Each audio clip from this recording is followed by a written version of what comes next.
साथियों नमस्कार। बोल बरेली में आपका स्वागत है। आज हम आपकी बरेली में मुलाकात करा रहे हैं बरेली की शान साहित्य भूषण डॉक्टर सुरेश बाबू मिश्रा जी से। सुरेश बाबू मिश्रा जी, स्वागत है आपका। बताइए कि आपने अपना जीवन का सफर कहाँ से शुरू करा, कहाँ के रहने वाले रहे आप और कैसे शुरुआत हुई आपकी। मैं मूल रूप से बदायूं जनपद की दातान तहसील का ग्राम चंदोका है उसका रहने वाला हूँ और मेरा परिवार एक मध्यम वर्गीय परिवार रहा है। सभी लोग खेती से जुड़े हुए हैं और मेरा जो प्रारंभिक शिक्षा हुई गांव में ही हुई और उसके बाद दातागंज में गनगोला से मैंने हाई स्कूल किया, बदायूं में एसके इंटर कॉलेज से इंटर किया, फिर बीए और एमए मुरादाबाद से किया और इसके बाद सन 1980 में मैं राजकीय सेवा में आ गया और मेरी नियुक्ति पर्यवेक्षक के रूप में राष्ट्रीय प्रौढ़ शिक्षा विभाग था उस समय, उसमें हुई। तो लगभग 80 से लेके 92 तक मैंने प्रौढ़ शिक्षा विभाग में काम किया पर्यवेक्षक के नाते। बाद में पदोन्नति हो गई थी तो सहायक परियोजनाधिकारी के नाते किया गया था। सहायक परियोजनाधिकारी का पद उस समय सबऑर्डिनेट गजेटेड का पद होता था। 1992 में एक प्रौढ़ शिक्षा विभाग इसको मतलब है बाइंड अप कर दिया गया, समाप्त कर दिया गया। जो परियोजना अधिकारी से नीचे के सारे पद थे वो समाप्त कर दिए गए और हम लोगों को शिक्षा विभाग में समायोजित कर दिया गया। तो जब मैं शिक्षा विभाग में समायोजित हुआ था उस समय मुझे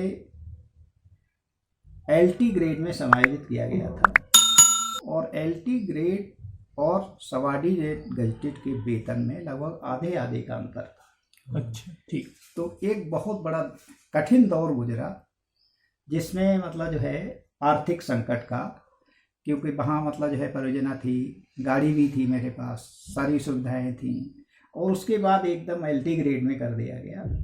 तो एक बहुत सारा ये मतलब जो विसंगतियों का दौर रहा, आर्थिक विसंगति भी, मानसिक तनाव की वजह थी। इसी में साहित्य का मतलब की तरफ मेरा रुझान हुआ।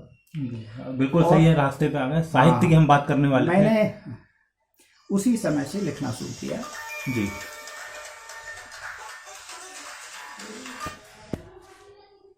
उस समय मैंने प्रौढ़ शिक्षा विभाग में चूँकि रह चुका था और प्रौढ़ शिक्षा विभाग में भी लेखन कार्यशालाएं होती थी। उस समय राजीव गांधी प्रधानमंत्री हुआ करते थे और उनके जो मतलब प्रमुख सलाहकार थे सैम पित्रोदा थे। बहुत बड़े साइंटिस्ट, बहुत बड़े एजुकेशनिस्ट थे सैम पित्रोदा जी। और उनकी एक बड़ी महत्वाकांक्षी योजना थी जेएसएन करके, जन शिक्षण निलियन करके। उत्तर प्रदेश के क्या पूरे देश के हर न्याय पंचायत स्तर पर एक जेएसएन मतलब जन शिक्षण निलियन करके उन्होंने स्थापना की थी, जिसमें एक पुस्तकालय भी होता था और उसके साथ साथ सारे सांस्कृतिक क्रियाकलापों के साथ सामान उन्हें दिया जाता था। तो उन पुस्तकालयों के लिए नव साक्षर जिन्हें पढ़ सके ऐसी पुस्तकें लिखने के लिए विभिन्न कार्यशालाएं आयोजित की गई।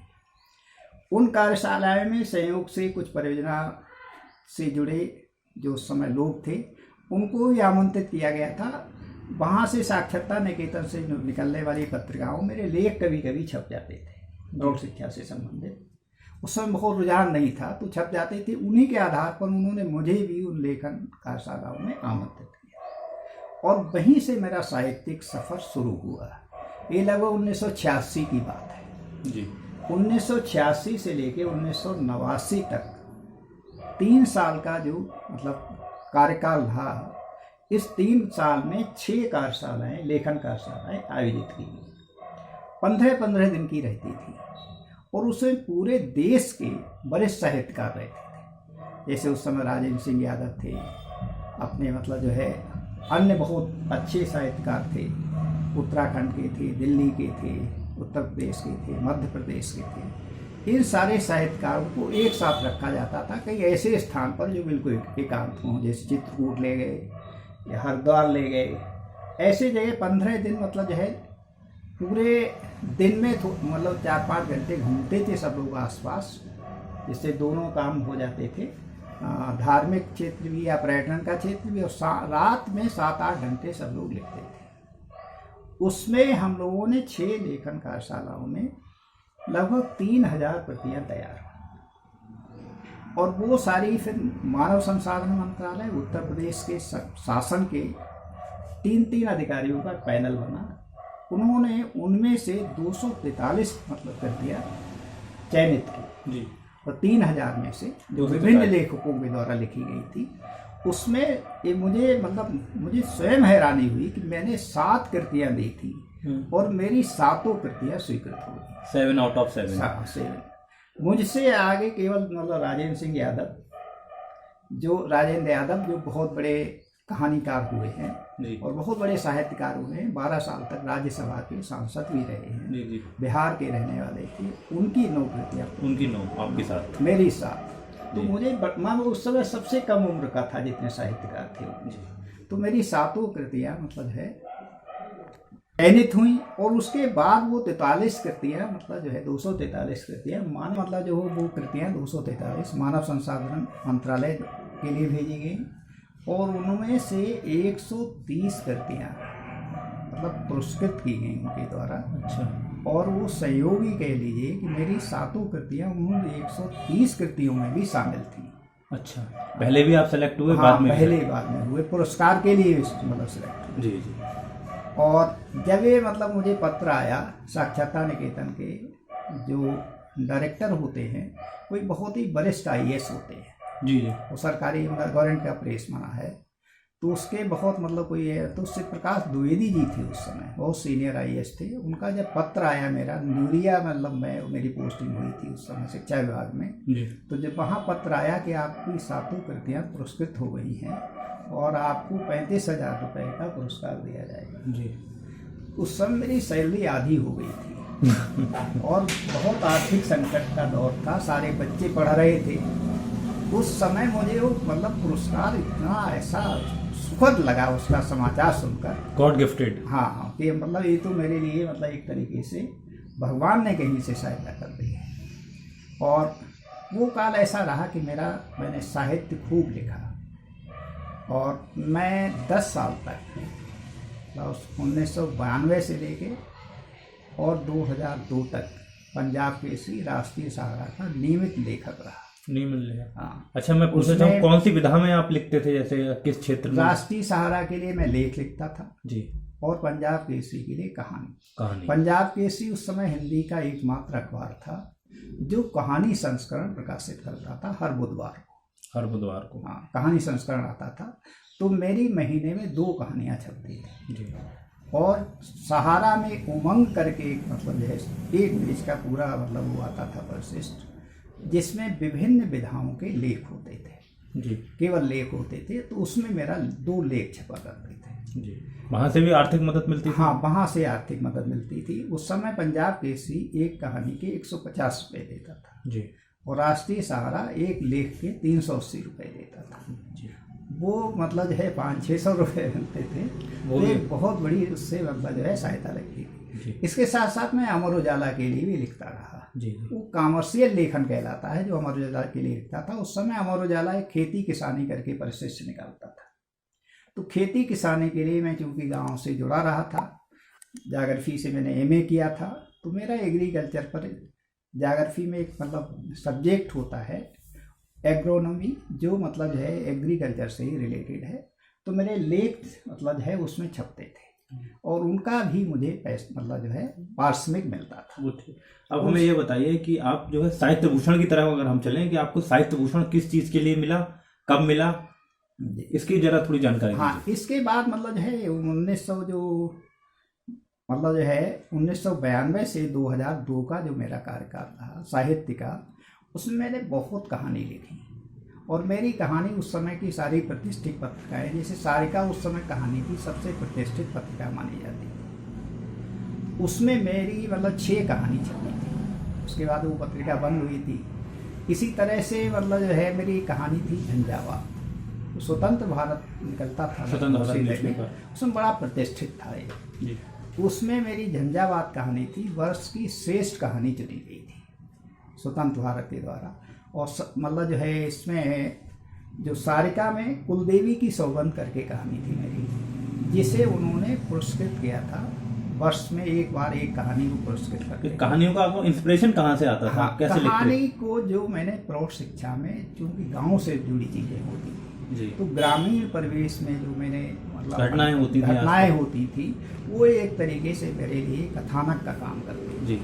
और वो मेरे मन में उमड़ती उमड़ती रहती थी। तो उनसे जुड़ी हुई, कुछ शिक्षा से जुड़ी हुई, शिक्षा की विसंगतियों से जुड़ी हुई, बेरोजगार नौजवान जो शिक्षित हो जाते थे उनकी समस्याओं को लेकर ये कहानियों के प्लाट मेरे दिमाग में आते रहते थे। और मैंने मतलब जो मेरी सभी प्रतिष्ठित पत्रिकाओं में कहानियाँ छपी, सारी कहा जाए मतलब है नवदीप रही, चाहे मतलब जो है आपकी सरिता रही, वैसी कोई प्रतिष्ठित पत्रिका देश की नहीं थी जिसमें मेरी मतलब कहानी नहीं छपी। सभी मेरी कहानियाँ छपती रही।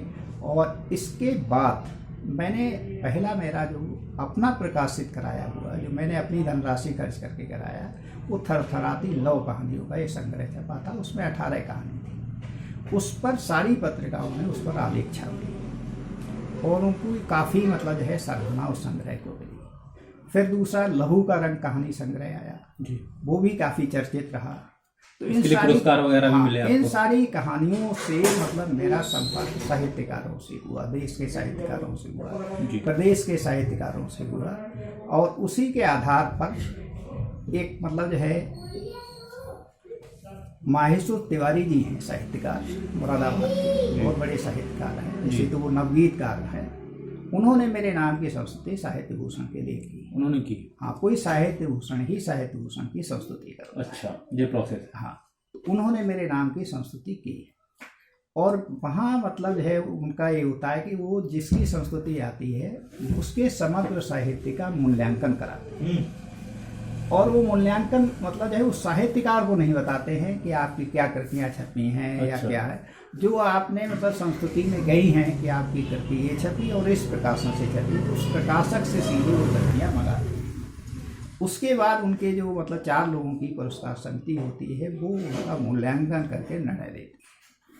तो मैं तो मतलब मेरे नाम की संस्तुति गई थी। आपको पता नहीं है? मुझे मतलब ये तो पता था कि मेरे नाम की संस्तुति गई, मगर मुझे कोई ऐसी उम्मीद नहीं थी कि मुझे साहित्य भूषण जैसा मतलब जो है सम्मानित पुरस्कार मिल जाएगा। ऐसी कोई उम्मीद, बहुत सारे लोग मतलब जो है लोगों की संस्तुतियाँ जाती थी। जब मतलब मेरा नाम स्वीकृत हो गया और प्रेस से मेरे पास फोन आया, प्रेस से आया? हाँ, सबसे पहले आशीष दीक्षित ने किया था हिंदुस्तान से कि सर आपका नाम मतलब साहित्य भूषण वाली लिस्ट में आ गया है, तो क्या आपकी है? तो हमने हाँ, मेरी नाम की संस्तुति तो गई थी, पर पहली बार में ही आ जाएगा। ये लोग कई बार अप्लाई करते हैं और नहीं आता है, तो पहली बार में ही जब आ गया तो मुझे बड़ा मतलब आश्चर्य हुआ। और फिर उन्होंने मतलब यही कार्यक्रम का आयोजन किया था 31 दिसंबर में। उस कार्यक्रम में मुझे मतलब जो है जो इस समय विधानसभा अध्यक्ष हैं हृदय नारायण दीक्षित जी, इनके द्वारा दिया गया था। मुख्यमंत्री रहे थे उस कार्यक्रम में, मगर मुख्यमंत्री 5 लोगों को पुरस्कार देके चले गए थे, उन्हें कहीं जाना था। मुख्यमंत्री ही देता है वैसे, मगर वो उनकी अनुपस्थिति में हृदय नारायण दीक्षित खुद अच्छे साहित्यकार हैं जी। और वो भी काफ़ी अखबारों में नाम लिखते रहते हैं। उनका मतलब वो आते हैं स्तंभ टाइप, लेखक टाइप है, उनका लेख आता है, दैनिक जागरण में भी आता है, अमर उजाला में भी आता है, हिंदुस्तान में भी आता है, अमृत विचार में भी आता है। अच्छे साहित्यकार हैं, तो उनसे मेरा पहले से परिचय था। मतलब ऐसा नहीं कि कोई बहुत घनिष्ठता रही हो या कुछ रहा, हाँ परिचय था। मैं भी लेख लिखता था, वो भी लेख लिखते थे, और कभी कभी ऐसा होता था कि मेरे और उनके साथ साथ लेख छप जाते थे।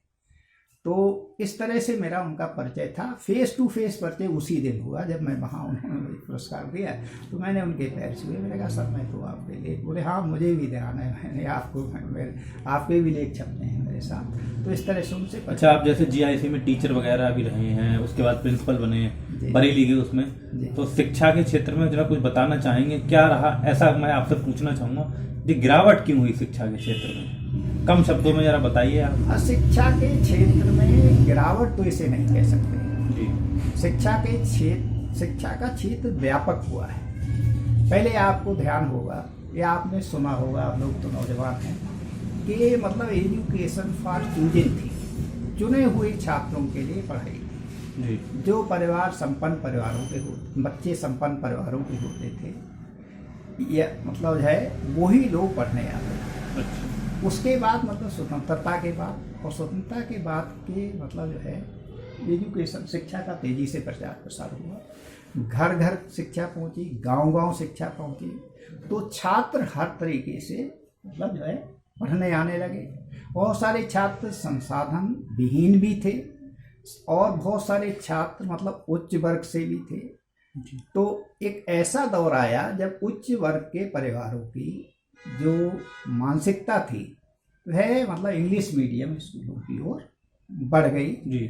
और फीस एक स्टेटस सिंबल हो गया। स्टेटस सिंबल मेंटेन करना। तो वो स्टेटस सिंबल के कारण कि मेरा बच्चा जीआरएम में पढ़ रहा है, एक स्टेटस सिंबल है, उसे चाहे कुछ मतलब आ रहा है या नहीं आ रहा है इससे कोई लेना देना नहीं, स्टेटस सिंबल बन गया। तो ज़्यादातर जो मतलब जो है उच्च वर्ग के लोग थे, जो साधन संपन्न लोग थे, वो अपने बच्चों को इंग्लिश मीडियम स्कूलों में भेजने लगे। दूसरी पसंद विद्या भारती के स्कूल, विद्या मंदिर या शिशु मंदिर हो गए। तीसरी पसंद जो अच्छे एडेड स्कूल थे। अब राजकीय विद्यालयों में, राजकीय इंटर कॉलेजों में फीस ही नहीं जाती थी, तो एक धारणा बन गई कि जहाँ फीस नहीं होगी वहाँ पढ़ाई का स्तर अच्छा नहीं होगा। ऐसा समझकर छात्र जो थे ऐसे आने लगे जो साधन विहीन थे, जिनके पास देने के लिए फीस नहीं थी। तो उसके कारण थोड़ा आप ये कह सकते हैं कि एक मतलब तरीके पहले के स्तर में और बाद के स्तर में अंतर आया। मगर आज भी जीआईसी के जो स्कूल है, जैसे राजकीय इंटर कॉलेज बरेली की ही बात करें हम, तो सबसे अधिक साइंस ग्रुप में बच्चे आज भी जीआईसी से ही निकलते हैं जी। और बरेली में राजकीय इंटर कॉलेज के पढ़े हुए 40% मतलब जो है डॉक्टर केवल बरेली जीआईसी की प्रोडक्ट हैं जी, जो इस समय मतलब जो मेडिकल क्षेत्र में छाए हुए हैं। इसी तरह से आपने अभी मतलब जो है ये रहे थे अपने सूचना आयुक्त रहे थे जावेद उस्मानी जी, यहीं के पढ़े हुए हैं, यहीं के पढ़े हुए थे। प्रवीण सक्सेना जी प्रमुख सचिव शिक्षा रहे थे, वो जीआईसी के प्रोडक्ट थे। जब वो यहाँ आए ISPCS सब यहीं से निकलते तो जब यहाँ से आए थे वो बरेली में, तो मैं उस समय मतलब राजकीय शिक्षक संघ का प्रांतीय अध्यक्ष था। तो मैं उन्हें लेकर आया और मैं उनसे कहता रहा कि प्रिंसिपल रूम में आप बैठ जाइए प्रिंसिपल की चेयर पर।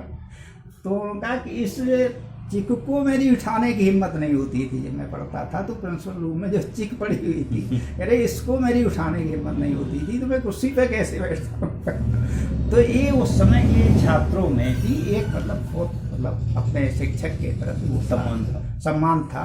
तो बहुत सारे ऐसी विभूतियाँ निकली हैं जीआईसी से, राजकीय इंटर कॉलेजों से, जो मतलब जो है अभी कमिश्नर यहाँ रहे थे रमेश प्रसाद जी, वो केरला में मतलब नवोदय विद्यालय से पढ़कर आए थे जी। और एक दिन हम लोग बैठ गए, 1 घंटे हम और वो अकेले ही बैठे बातचीत करते थे। उन्होंने अपना पूरा विवरण सुनाया था और बताया था कि मैं बिल्कुल साधन विहीन परिवार का था, मेरे पास कोई पढ़ने का साधन नहीं था। तो नवोदय स्कूल भी नया नया खुला था, बिल्कुल जंगल में था। तो कह रहे कभी वहाँ सांप निकल आते थे, कभी बिच्छू निकल आते थे, कभी, मगर पढ़ाई का स्तर उनका वहाँ बहुत अच्छा था। और मुझे वहीं से मतलब जो मैंने ग्रहण किया है उसी का प्रतिफल है कि मैं आज मतलब कमिश्नर। तो जीआईसी को बहुत रिस्पेक्ट देते थे। अच्छा, आप जाते जाते जैसे बातें काफ़ी हो गई, आप अंतिम अपना अगर हम कहें क्या संदेश देना चाहेंगे, क्या रहेगा? जैसे लोग आप कहानी लिख रहे हैं, आपकी कहानियों से लोग पढ़ें तो क्या सीखें, क्या है मैसेज? मैंने ये प्रयास किया अपनी कहानियों के माध्यम से, और मेरा मानना भी है कि साहित्य की कोई भी विधा हो, वही रचना सफल मानी जाती है, कालजयी बनती है, जो समाज को, पाठकों को कुछ देती है, मैसेज देती है। तो मैं प्रयास करता हूँ कि मेरी कहानियाँ, मेरी लघु कथाएँ, मेरे लेख समाज के लिए कोई सकारात्मक संदेश दें, राष्ट्रीय चेतना, राष्ट्रीय एकता, सांप्रदायिक सद्भाव या सामाजिक सरोकार का कोई ना कोई संदेश उसमें निहित हो। ऐसी मैं कहानियाँ, लेख और लघु कथाएँ लिखने का प्रयास करता हूँ। अब ये कहाँ तक सफल हो पाता है इसका सही निर्धारण तो पाठक करते हैं जी। पाठक की दृष्टि में अगर वो कहानी सही है तो अच्छी है, मैं कितनी अच्छी कहानी लिखूँ, अगर उसे पाठक मतलब पसंद नहीं करते हैं तो वो कहानी बेकार है। तो मतलब जो है किसी भी साहित्यकार का सही मूल्यांकन पाठक करते हैं। मगर मेरा ये प्रयास रहता है कि मेरी मतलब जो है जो भी रचनाएं हैं वह एक सकारात्मक संदेश दें। जैसे प्रेमचंद कहानीकार हुए, उन्हें क्यों हम आज भी याद करते हैं? क्यों उन्हें कहानीकार माना जाता है, विश्व का बेजोड़?